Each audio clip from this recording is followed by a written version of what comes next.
Well, hello and welcome to the Church Office podcast. My name is Gavin Smith, and it's a joy today to welcome to our Admin and Ops podcast. We love talking about the work of ministry behind the scenes. So whether you're involved in administration, ops, whether you're a pastor, we get a whole bunch of people listening to the podcast. So welcome, and looking forward to chatting to Andy and Dan, our guests on today from Joyned. Nice to see you, lads. Thanks for coming.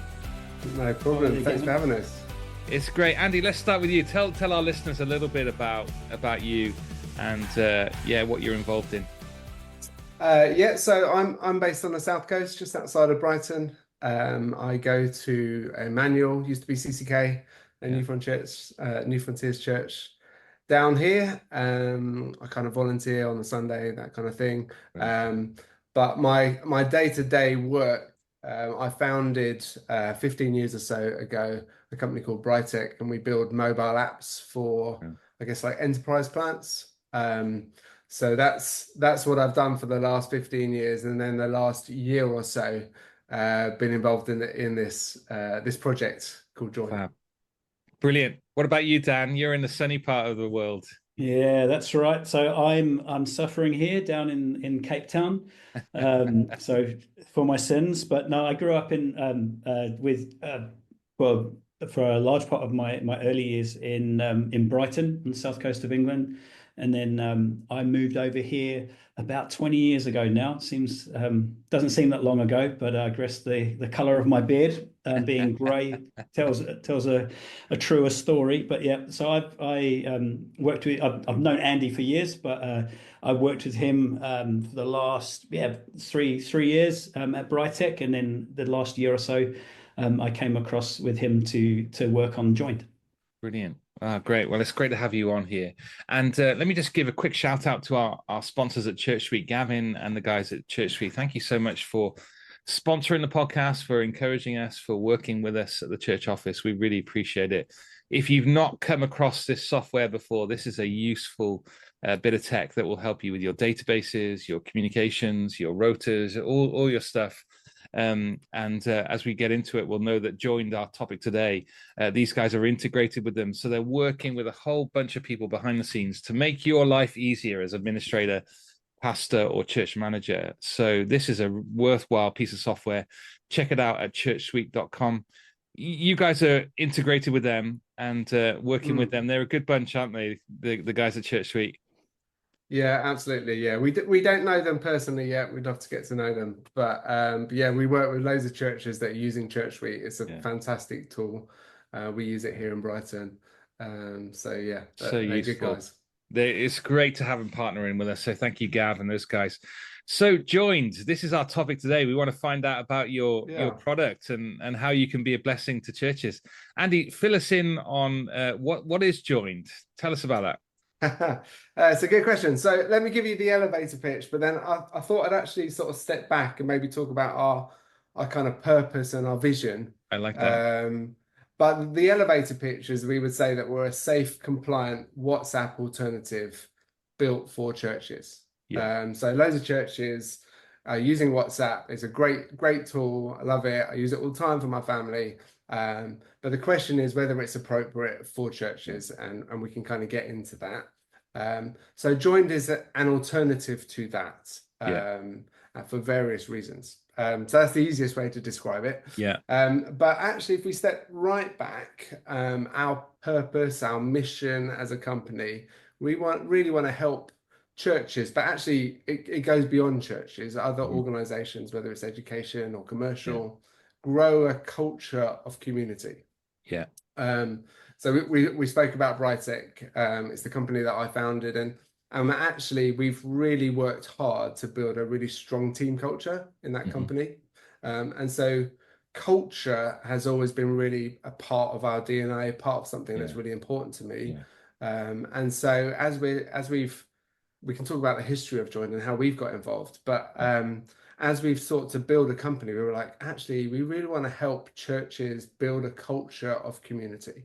And that's important to us. And something that Dan and I are really passionate about. That's great. And tech is so useful in doing that, isn't it? Mm. Dan, have you got more about the history? You guys have worked together for 15 years. That's a fairly decent amount of time. I love that. What do you do on the company with Joyned? What do you and your history? My history, so my history is in software engineering. So Yeah. I'm a software engineer by trade. But through that, I've owned my own companies. They're in digital publishing and communicating for large brands throughout the world. And that since coming along with Joyned, also I'm a deacon at my church Okay. over here in Cape Town, where we really know the value of good communication. We've seen, I think, many churches see the problems where a message isn't put across correctly, and where people don't understand things. It just leads to so much confusion and issues. And I think that with the history of Joyned, so it started off. There's one of our founders, Sam. He started off. He was a member of the worship team at a large church in London, at Hillsong. Yeah.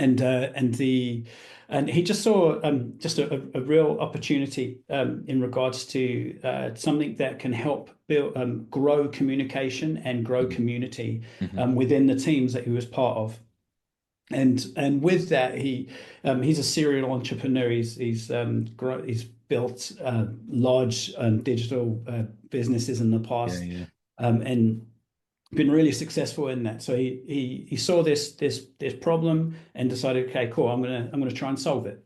So he created this app. At the time, I think it was called Community Loop. It had another name before that, but he did a change. And then he created this app, and it really served that team that he was part of. And he thought, okay, maybe this will work for the wider church. And he got a few other churches on, and there's to this day a lot of them are still using it. Wow. And then coming up to recent history, we were approached as, hey, maybe you guys would like to partner with this. He's got to a point where it can't grow anymore. Let's bring on. We need a partner. So Brightech were approached.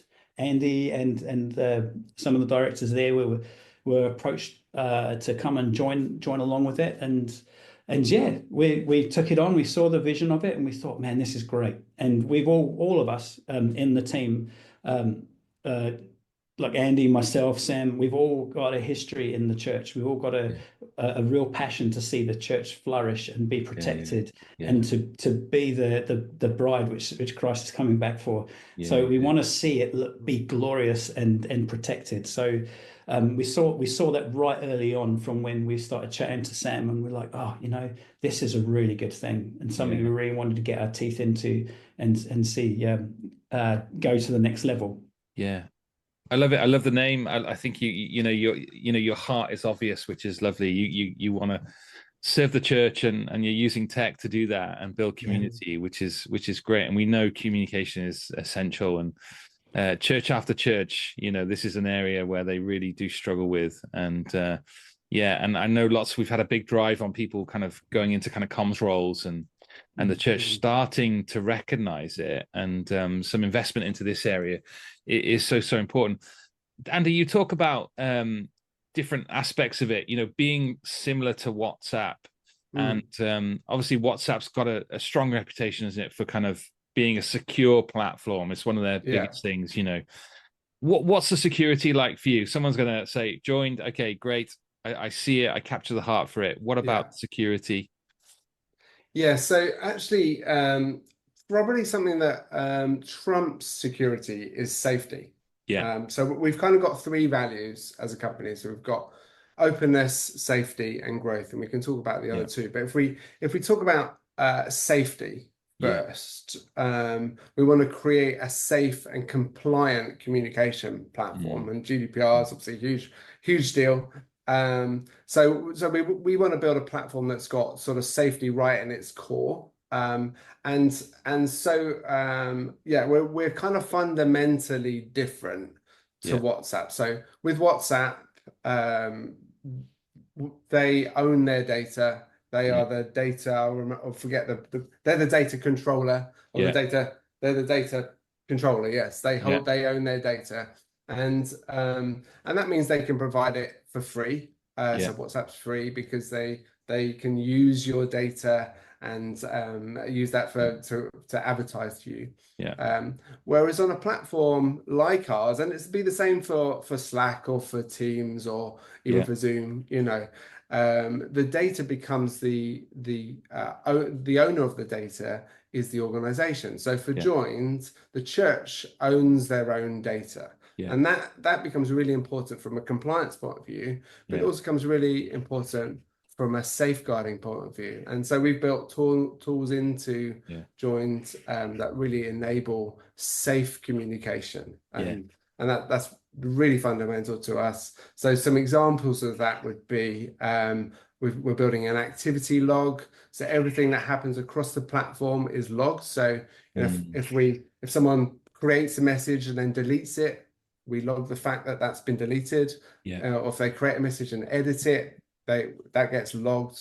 People coming in and out of groups and things like that. So we're really looking to create a safe environment but for actually kind of all aspects of the church, of a community. So whether you're a kind of you've had podcasts about vulnerable adults. Whether you've got vulnerable adults or young people in your community, you want to keep them safe, but you also want to be bringing in people that have potentially got questionable pasts. You don't want to exclude either ends of the spectrum. You want to create an environment where people can safely communicate, and that's what we're trying to do ultimately. I love that on the platform.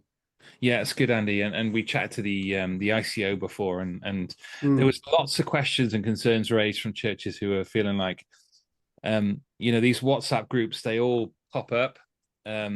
Who owns them? So you've got a group leader who pops in that group up, starts a new one. Suddenly, people's addresses are being shared on there, and people's prayer items and quite personal information starts to become on this WhatsApp group. And I know people can put settings in there to delete and stuff like that, but we're still putting out information in that way. And I think lots of church administrators and managers are going, hang on a second, is anyone asking the question about WhatsApp and how to be compliant on that? Because when you get a data request, you suddenly start to feel like, okay, what do we do now? Do we have to include these WhatsApp groups that we're not actually administrators for? And there's data on there that we may need to delete. And what's our kind of retention policy and things like that? But it gets quite complicated in this, doesn't it? And Dan, you've obviously can see this making a difference for churches. Yeah, no, definitely. I mean, a little bolt onto that is that we've got some churches that use Joyned. They've gone so far in to say that if you're using WhatsApp, you're not covered by our liability insurance, or those other platforms. Purely because they can't control the data. They can't get access to it. I mean, I think there were articles in the press a few years back around governments requesting data from these other companies, and it's just not possible for them to get it because of the type of encryption. So from that side, because it's owned by the organization. If they require it, they just ask and we give, because we don't own any of the data. We are the facilitator. So our job is to facilitate the data for the church. And I think it's such a big thing to know that the whole premise of the platform is to look after the church, is to look after the people, and also to look after the leaders of the church, because that's often a forgotten thing. In that, where does the liability sit? And it's if it, like the trustees, your elders, your pastors in churches, for us to have that dual relationship of the church looking after its leaders and the leaders looking after its church. That's a real great example of what the Bible speaks about with community, of what the community of believers in regards to there being no need among them, everyone caring for one another and seeing the church built up on that. Yeah. That's brilliant, Dan. So Andy, talk us through some of the functionality then, because it's better than just WhatsApp, isn't it? With messages, you talk to me about how that would work for a church and a functionality. Yeah, so it's probably best to talk through a bit of a flow of like an individual. So somebody that arrives, they start as a visitor, then they hopefully they become a member, and then ultimately maybe they become a leader. So if we talk through that flow, that might help us to talk through some of the features. So if you arrive as a visitor to a church using Joyned, we want to create a really wide open door for you to be able to come in and to be able to kind of experience and connect with the church community without having to offer lots of information or sign up to lots of things. So you know we can you can put a QR code up, people come in, scan, really simple sort of flow. We've really tried to work through the flow of someone then downloading Joyned. It's an app, it's on the App Store, on the Play Store, but when they do that, they're brought into whichever group the church wants, but like likely a kind of news, get connected type group. And they don't have to put any data in, they don't have to put their name or anything like that. But suddenly that visitor is connected and they're kind of getting some of the information. They can opt into some other groups, maybe like a men's ministry group or a Bible reading group or something like that. This kind of opt-in, really important, you know, from GDPR sort of point of view, so they opt in. So they come in and they start to get connected with your church community, which is brilliant. And over a period of time, obviously the hope is that the church does a great job and they feel connected to the church and they want to become a member, or they want to join a small group, or they want to join a serving group or something like that. And at that point, once they join a community that has got kind of conversational or chat turned on, because you can turn these things on and off, at that point they'd have to add their details, and we only take name and email address, and you can add your profile detail if you want to, profile photo if you want to. So once they become a member or get more connected, they can then contribute to the communication of the community. So they can chat, you know, you can talk about what's happening in your week if you're in a small group or something like that, or if you're serving on a Sunday, you can, you know, you're getting a set list from the band or you know, anything around the practicalities of a Sunday. At that point, it's also helpful to know that we actually integrate with Church Suite, which is brilliant, and Planning Centre as well, so that on a small group point of view, if I'm added on Church Suite into a small group, I'm automatically added into an associated Joyned group as well. So the integration is really easy, straightforward, kind of automatic. You don't need to worry about that. It also works both ways, so that Gavin, if you and I are in a small group and we invite Dan in, we can say, well, look, Dan, scan this QR code and Joyned, and he'll come into our group and we can chat with him. We can tell him about, you know, what's happening in our group. But he'll also be added back into Church Suite as a pending member.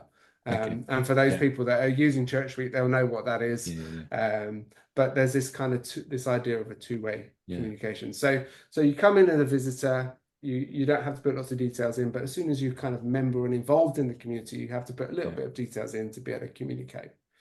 Ultimately, then when you become a leader, we can then set you up to be able to create groups. So up until this point, no, I wouldn't have been able to have created a group. I wouldn't have been able to initiate contact with anyone. I can't direct message anybody, and that's not within the platform. It's a kind of safeguarding thing that we can't communicate. I can't get your details. But at some point, we'd hope that someone would move into being a leader. At that point, maybe they're leading the worship team, or they're leading the kids teams.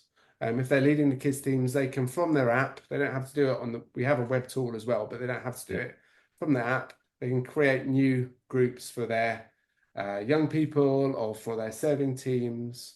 So we've got features for all kind of parts of that process, whether visitor, contributor, or member, or leader. Yeah, I love that. It's really useful to kind of walk through that timeline, isn't it? Because you can essentially use Joyned just to gather news and information about the church.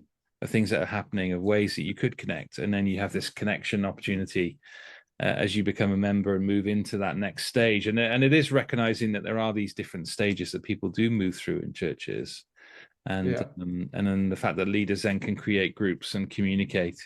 Is there any restriction on the numbers of people that can join groups, or is this? I assume all of this has been thought through for a church context. Yeah, yeah, absolutely. And so yeah, we've got there's no restriction basically. We've got youth groups using it, and Dan's got some great stories about youth groups that I can say in a moment. So youth groups of like 20 or 30 people Yeah, using it. Actually, if they're at 20 people, they're in our free tier, so they're not even yeah, paying. Through to kind of Hillsong using it, where thousands of people looking to yeah, scale it up to use across the whole of the UK. Gaz, yeah, New Day. yeah, I've been involved in New Day a lot through the years. We used it this year, or 2024, used it for all the volunteers. So yeah, 1,000+ volunteers brought in onto the system over like 2 days. yeah. And we're using it again this year. Over that period of time, 150,000, over 1 week, 150,000 messages were received. So it was Wow, really that is used, cool. big scale. So yeah, there's no real restriction. You Yeah, can use it for small groups. You can use it for large organizations. yeah, yeah. There's no limitation. Yeah, so for administrator, this is a tool that's going to make your life easier than trying to send Yes. group emails and all those kind of things. Is to add stuff to Joined, and Yeah.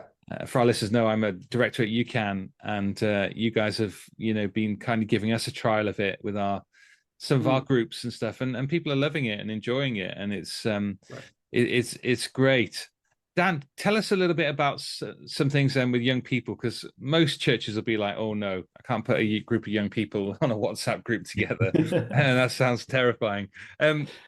Give me some good news stories on this then. How do churches use Okay. this in their youth? Yeah, no, I can definitely do that. So there's loads of churches that are using it with their youth, but one specifically, I remember chatting to this youth leader that they actually saw Joined at work at New Day, and they thought, oh, this will work really well for our youth. And they had been struggling with they have like youth soccer teams, or Okay. sorry, youth football teams, sorry. And so so they have all of these different places where there's the merging of youth and adults, which Yeah. can create issues. And often they would be on WhatsApp groups, or they'd be on other platforms where they'd be communicating, and it just was a real nightmare because they'd have to log every single request that would come in. And then they started using Joined after seeing it in New Day, and I think it was within one weekend they got their entire youth on the platform. But they had such a good rollout strategy on how to do it, getting all the leaders on board, the kids, getting them excited about it, getting the parents involved, and everyone could see how it would benefit them. That it wouldn't be like someone like a kid forgets his water bottle and sends a leader a WhatsApp, and then he has to go through the process of writing safeguarding reports. But the one story that really got me, and it kind of, I was sitting on this call, and it was a moment where I was like, oh, this is exactly why we need to do this. It was the leader was telling me that they hadn't had any youth baptisms for, I think it was like 12 months, something like that, over a year, something like that. And he just put one message on the open group saying, we're going to have some youth baptisms in the next 2 weeks. If you're interested, here's a link to this group we've set up if you want more information. Yeah. I think it was in one message, they had seven young people that got baptized. And it was it's such a beautiful thing when you take out the obstacles of having to have that moment, especially with youth, where we all know that people care about what other people think sometimes. And that they can get caught up with that, and they wouldn't necessarily put their hand up, but they'll go and join a group to get information, and then they can step over the line to actually get baptized. Now that did something to me when I heard that story. It's like, oh man, Man, this is what it It's is. all worthwhile. Yeah. It is, and I think before coming onto this podcast, I listened to a few of your other podcasts, and you mentioned something about everything links to the gospel. Yeah. And it was that moment, like in that thing, I was like, oh wow, this is like really, I can see there's such value for the church in that. Yeah, I love that. I think that's great. And I think if you start to think about it and stop and think about it, how much just comms work that you do behind the scenes in churches, whether it's to leaders and Bible study information or groups work or prayer requests, or, there's just a whole lot of comms of, what to bring with you on this trip, and, all of that stuff, like a kind of residential weekend away. I can imagine all these things that this product and the software could really, really serve. Andy, just thinking about a church manager who's thinking, right, I'm interested in kind of adopting something nice. How much tech do I need to know and understand to jump on board into something like this? Like, what do I need to know? You don't need to know very much. Okay. You go to our website, joynedapp.com. It's joined with a Y, so JOYNED app.com. And there's a button there, you just click and it's free trial. But you don't need to know an awful lot. We walk you through the process. There's a kind of web app, so an administration tool that's on the website. You scan the QR code, you then get it on your phone. It's really for most users of the tool, it feels like WhatsApp or iMessage or kind of a chat tool that we're all familiar with. So the bar is really low from a kind of like knowledge of tech kind of basis. So we have young people that are obviously very switched on to technology, through to a whole older kind of demographic that are very, very happy to use it. One thing that's really important to point out, probably for the church administrators will be particularly sort of interested in, is that we've tried to create the tool so we distribute the administration of it down to leaders. So rather than have one person kind of at the top having to set stuff up, having to move people in and out, having to send out invites and all that kind of stuff, which is okay for a youth group or for a smaller church or something like that. As soon as you get at 2A size, it is much more efficient and better if you can give the administration to your leaders. So we've talked about a youth leader or a worship pastor or something like that. Actually, we have a way of breaking down the organization so that you give responsibility to those leaders, and they do it all. The church suite and planning center kind of integrations, you would do that at a kind of an admin level. But that's set it up once and it does it. Works, you don't have to do it do anything beyond that. And if someone's really kind of worried about that kind of integration, we're jumping on calls with churches all the time to kind of just walk them through it and essentially do it with them, because if it's set it up once, we can just do it with them and then it's done. They don't have to think about it. So yes, it's a technology platform, but hopefully we've created something and we'll continue to iterate something that is really just easy to manage. No, that's great, isn't it? And so people can sign up at your website for a free trial and get that underway. And this is a great opportunity, isn't it, to do some, to think about who could we test this with in the church? Who could get on board with that? And maybe thinking through that a little bit before you click the sign up and going, okay, if we were to integrate this and to implement this in our church, do we try this as a group of elders maybe, or a group of pastors, or a staff team? Or something like that, and let's give this a shot. And I know at UCAN we've been using it as a UCAN board, and prompts from emails and meetings of things that need doing again, or just little personal updates or things for prayer, and it's great, and it works really, really well. So guys, this is a good tool that's going to serve the church. So you're all over it. Is there anything else that we should, that would be helpful to our listeners to hear who want to take the next step? Oh, that's a great question. No, I mean, Dan might be able to speak more to this. I think it's important for the church to really kind of understand why they might want to do it. And go, yes, okay, we want to do it from a GDPR point of view. We want to do it from a safeguarding point of view. We want to do it simply because we want to improve communications within the church. Yeah. So you kind of have to do that tick box as a church leadership or as a church administrator. And then you're right. The next step is to go, actually, we need to try this in a group and a subset.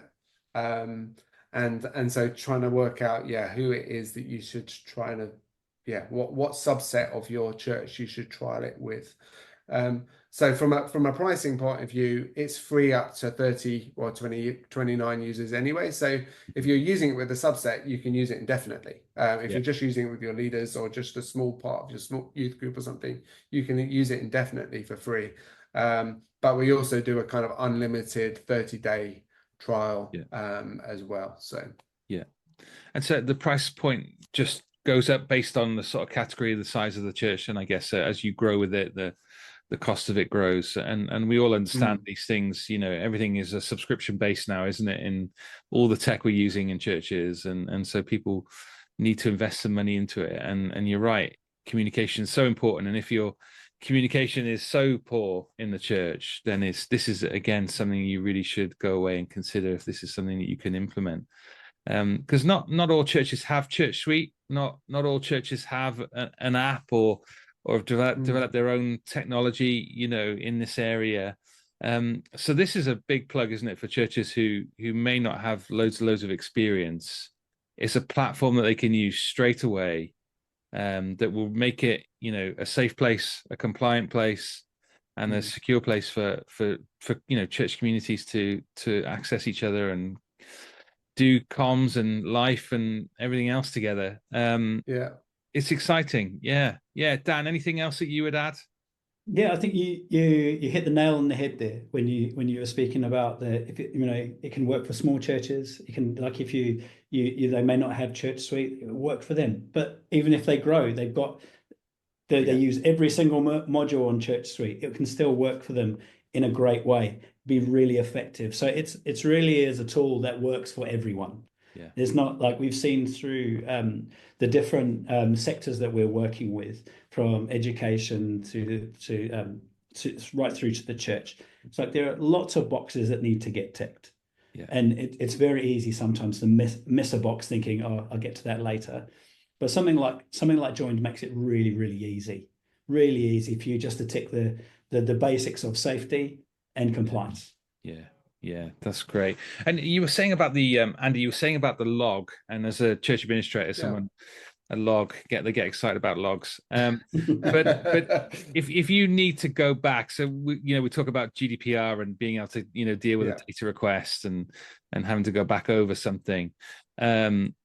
Where are the logs easy to access, and is there a certain time and date that you keep those for? So this is actively being worked on at the moment. Something we're building at the moment as a response, actually, from conversations that we've had, particularly with youth groups, but actually with churches. So the log will ultimately be available to the organization on the front end, so you could go and have a look at it. In the short term, you would just contact us and say, hey guys, can you provide me with a download of the log, or can you search the log for X or Y? So for as long as you're using the platform, we will be keeping that log. And we don't for as long as you're using the platform, we will keep a message history as well. So it's work in progress, but it's something that I think that churches will be particularly interested in. Like you say, from a sort of safeguarding and history point of view. I think that's right, isn't it? And I mean, when church is great and everything's fine, it's wonderful, isn't it? When you get a disgruntled member or somebody leaves, or and you've got to act fairly quickly, things like taking people off groups and all of that. I assume all of those controls are with the user, the main administrator, and in the platform. So these things do happen, don't they? And as much as we don't want to cut people out of community, we don't want these places to be a rant of all the things that the church could do differently and better, and that can be a challenge. If you're a pastor listening to this, any kind of final words of encouragement for them to pick this up? They may not be thinking about admin, they may not be thinking about communication, but just at that kind of role. Give me your best sales pitch, Andy.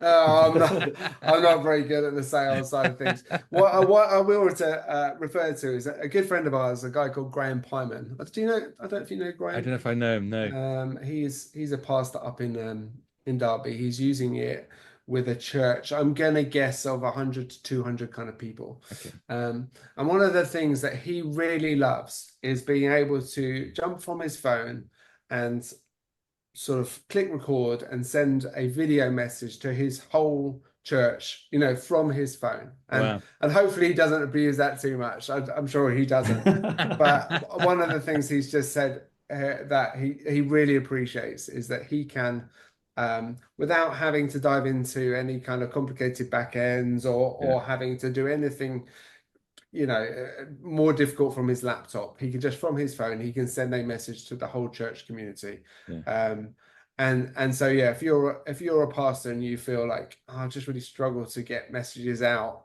quickly or directly from me, I have to involve an administrator or somebody else, then this will give you a platform to do this. With great power comes great responsibility, but it does give you the power to be able to do that. Andy, that is a brilliant answer, because there's going to be some pastors who are listening to this going, I don't have an administrator, I don't have anyone who can get in touch, try the free trial, deal with all of that. But you're right, as soon as this is set up, a small amount of time invested into this could have significant difference in a leader serving its congregation, putting out little devotions, little reminders, little questions, all those things that that take so much time.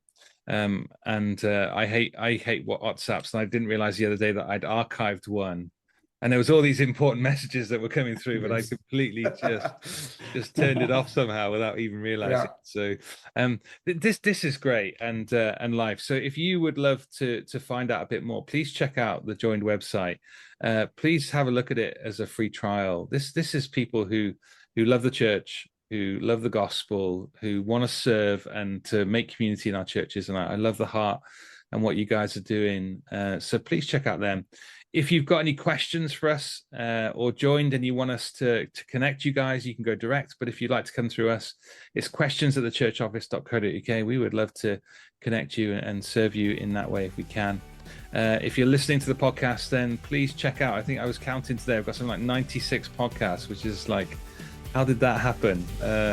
So there's something hopefully on the church office for everyone, and we encourage you to go and have a look at it and see if you can find something on there that would bless you and your church. Well, guys, thank you so much for coming on the podcast. Thank you for sharing your product. It's a joy to meet you both and to hear about what you guys are doing. Thanks so much, Gavin. Thank you so much. Thanks for having us. Great. Right. Thank you, everyone, for listening to the podcast, and we'll see you next time.